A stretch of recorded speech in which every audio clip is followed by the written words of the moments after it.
Welcome to The Explainer. Today, we're going to demystify exactly what is happening inside your machine. We're breaking down its architecture into a really practical step-by-step tutorial. Because, by the end of this, you won't just know what a computer is conceptually, you're going to know exactly how to diagnose underlying issues, understand performance bottlenecks, and hey, maybe even confidently upgrade your own system by mastering its foundational operations. Let's get into it. Okay, let's kick things off by defining our primary tool. At its core, the word computer comes from the word compute, which literally just means to calculate. It's an electronic device that accepts your raw data, processes it according to specific instructions, stores it, and then spits out useful information.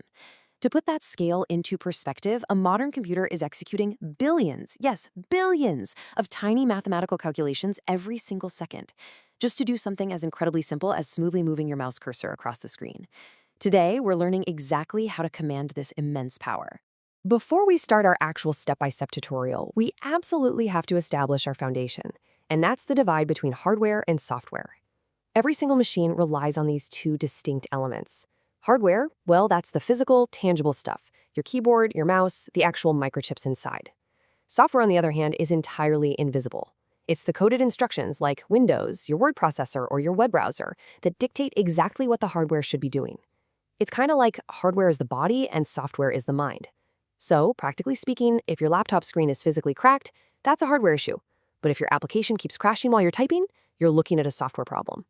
Getting this basic divide down is your very first step in PC troubleshooting. Here's our roadmap for The Explainer today. We've got the computer blueprint, Step 1, inputting data, Step 2, processing information, Step 3, storing your files, Step 4, outputting results, and finally, the ultimate advantages. We're going to basically trace a single piece of data through these exact stages. All right, Section 1, the computer blueprint. Let's look at the master plan for how this all operates. The entire architecture of modern computing really just boils down to what we call the IPO cycle: input, processing, output, and storage. Think of this cycle as your master diagnostic checklist. This is the practical four-step recipe your computer uses every single time you interact with it.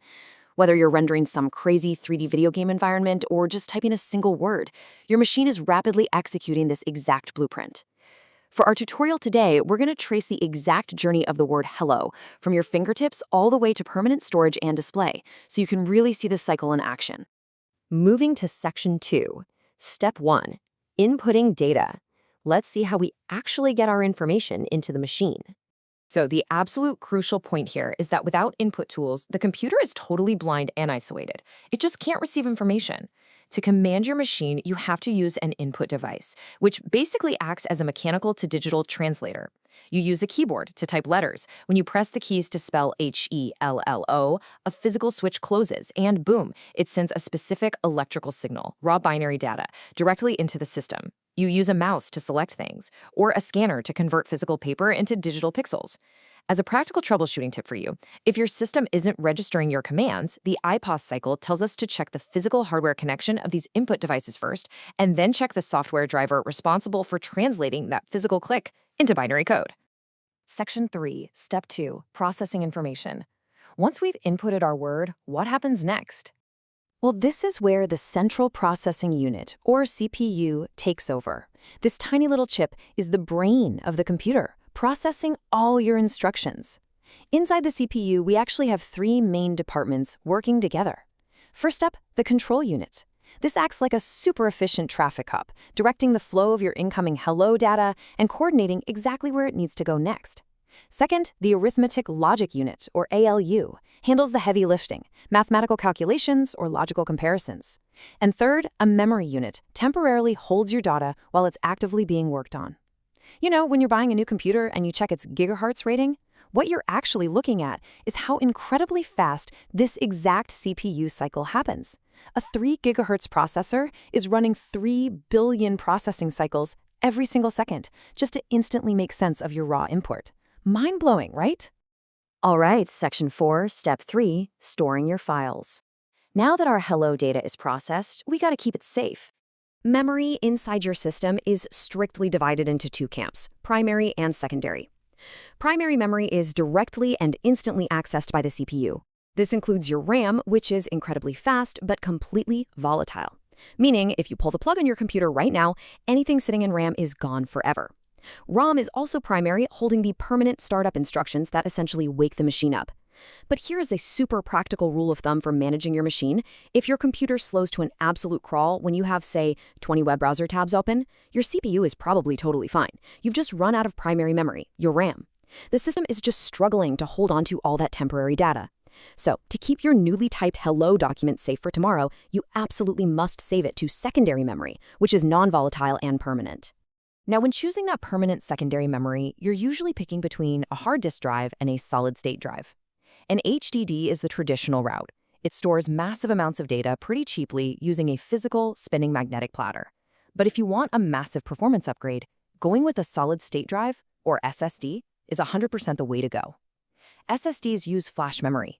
Because they have literally zero moving parts, they offer insanely fast read and write speeds, consume way less power, and are just significantly more reliable. If you want a real-world tutorial tip to revive a slow 10-year-old laptop today, the single most effective thing you can do is swap out its old mechanical hard drive for a modern solid-state drive. It completely eliminates the physical bottleneck of that spinning disk, making saving and opening your files almost instant. It's a total game changer. Section 5, Step 4, Outputting Results. We finally arrive at the payoff for all our hard work. Output devices are what finally translate the machine's internal binary math back into a format that we human beings can actually understand and use. Because, let's be honest, those microscopic ones and zeros being processed by the CPU mean absolutely nothing to us until they hit this final stage. Whether it's converting that data into millions of precisely lit, colored pixels on your LED monitor to form the letters HELLO, or printing a physical hard copy via a fast laser printer, or pushing an audio signal out through your speakers, the output stage is the final delivery. You provided the input at the keyboard, the CPU processed it billions of times a second, your SSDs stored it permanently, and now your monitor is outputting the final, flawless visual result directly to your eyes. The whole shebang comes together. Finally, Section 6, the ultimate advantages. Let's look at why this underlying system is so powerful. So, why has this specific architectural blueprint completely taken over the modern world? Well, because when the hardware and software seamlessly execute this input, process, store, and output cycle millions of times a second, it grants us unbelievable technological power.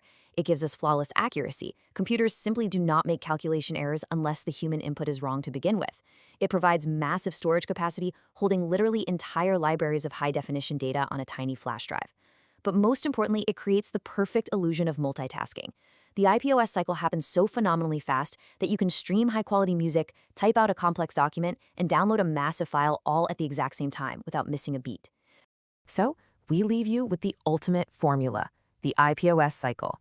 Input, process, output, and storage. Every crashed application, every frustratingly slow load time, and every flawless 4K video render comes directly back to these 4 fundamental steps. Now that you know the hidden blueprint, the next time your machine freezes or slows down, don't just blindly restart it. Ask yourself, which of these 4 specific steps just failed, and how can I fix it? Thanks so much for joining me on this explainer, and I'll catch you on the next one.